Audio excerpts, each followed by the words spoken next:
Learn Blender camera tracking to integrate 3D into real footage. We'll track the shot together and cover exporting for use in other software.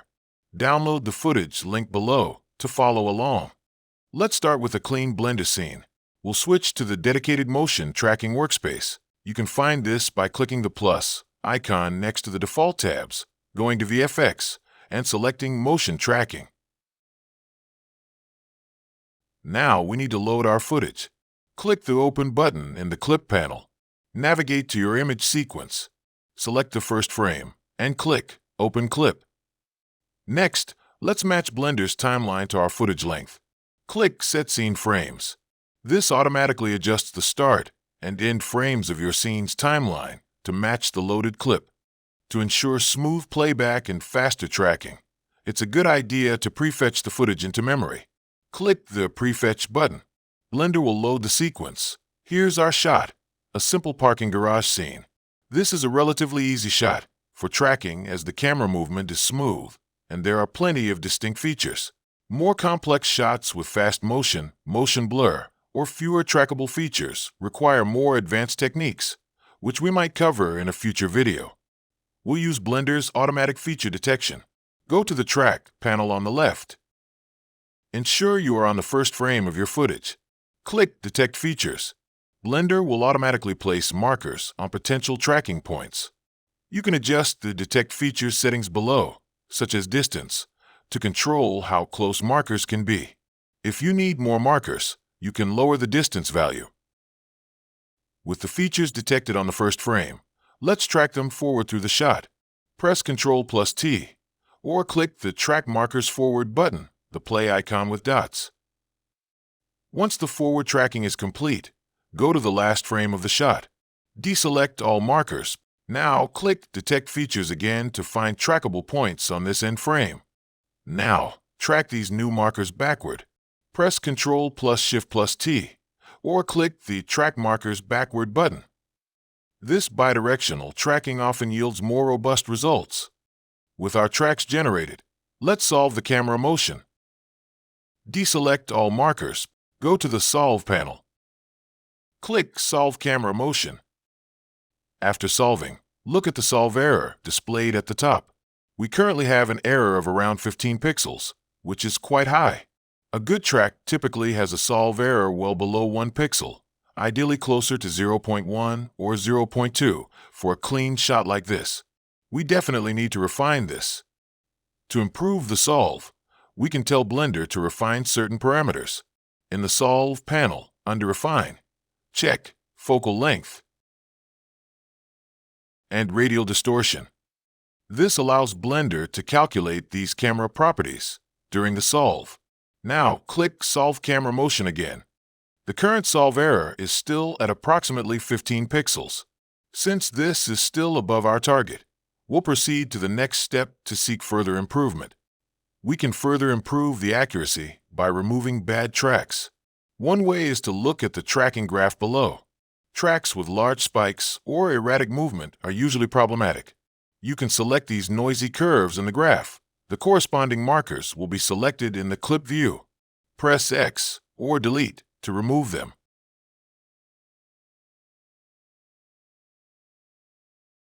Now, click Solve Camera Motion again. The solve error has dropped significantly. We're now down to around 0.6 pixels. That's much better. We have more options to improve the accuracy. One method is using the Clean Up. Another method is to sort the tracks by their average error. In the Dope Sheet area above the graph, click the Average Error column header to sort. Select the tracks with the highest error values at the top of the list. While the Dope Sheet shows the motion tracks, you cannot delete the tracks directly from its timeline view. To delete one or more tracks, ensure the desired tracks are highlighted in the track list. Then, with your mouse cursor hovering over the clip editor window containing the footage, press either the X key or the Delete key. Continue to inspect tracks for high error values and delete them, but be careful not to delete too many. Then, run Solve Camera Motion again. Check the solve error value. It should be lower. Repeating this process of selective deletion and resolving helps progressively lower the error. Now, Let's use the automatic cleanup tool in the Solve panel. Expand the Clean Up section if it's not already open. We will use the Filter Tracks feature. Set the reprojection error threshold value. Let's enter 1.0 here. This will identify and select tracks with errors higher than 1.0 pixel. Press the Delete key. Then confirm the deletion by clicking Delete in the pop-up confirmation. Then run Solve Camera Motion again. Check the solve error value. It should be lower. Now, I will select and remove manually again some more tracks with high error values in the dopesheet window. Remember not to delete too many tracks at once. Solve again, check the solve error value, and repeat this selective deletion and resolving process until the error is okay.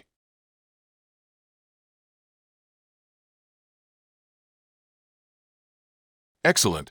An error of 0.23. This is okay for now. We can proceed to the next step. Now, let's create our 3D scene based on this track. Scroll down in the Solve panel and click Set Up Tracking Scene. This creates a camera in your 3D viewport that mimics the track motion, along with a point cloud representing the track features, and sets the background image for the camera.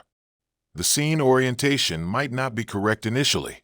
We need to define the ground plane and origin. Sometimes, automatic tracking doesn't place markers exactly where you need them for orientation. For this, we add additional manual trackers. Creating manual trackers is similar to the automatic detection process, placed manually by holding Control and clicking the left mouse button. For this shot, I'll start placing a tracker near the middle of the frame. In the Clip Display options, I enable the Search display to see the outer search box. This lets me check if a search area is large enough to find the pattern's expected motion into the next frame. You can also use the shortcut Alt+S to toggle this. Beginning the tracking around the midpoint of the timeline. I'll then track them forward and backward.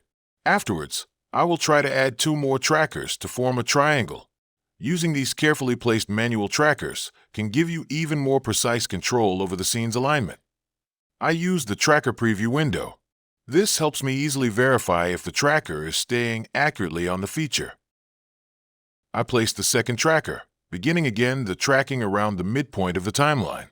I'll then track them forward and backward.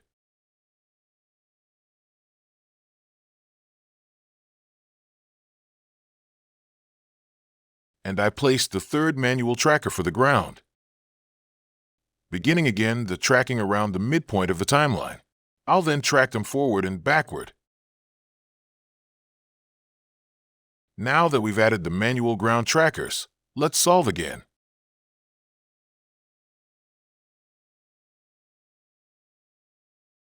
Next, let's try setting the origin.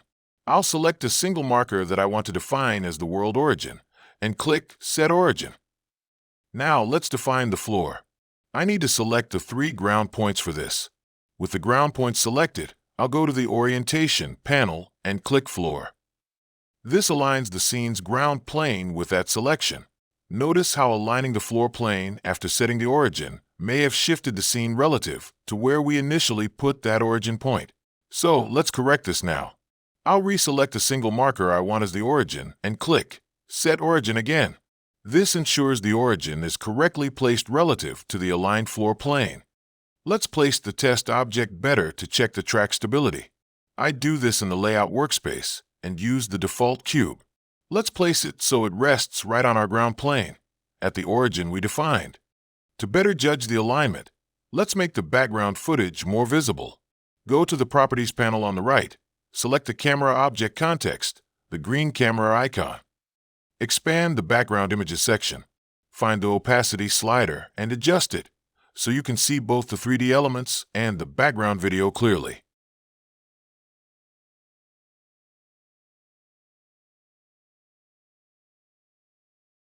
Our camera tracking is now refined, the solve error is low, and the basic 3D scene is correctly aligned with the footage.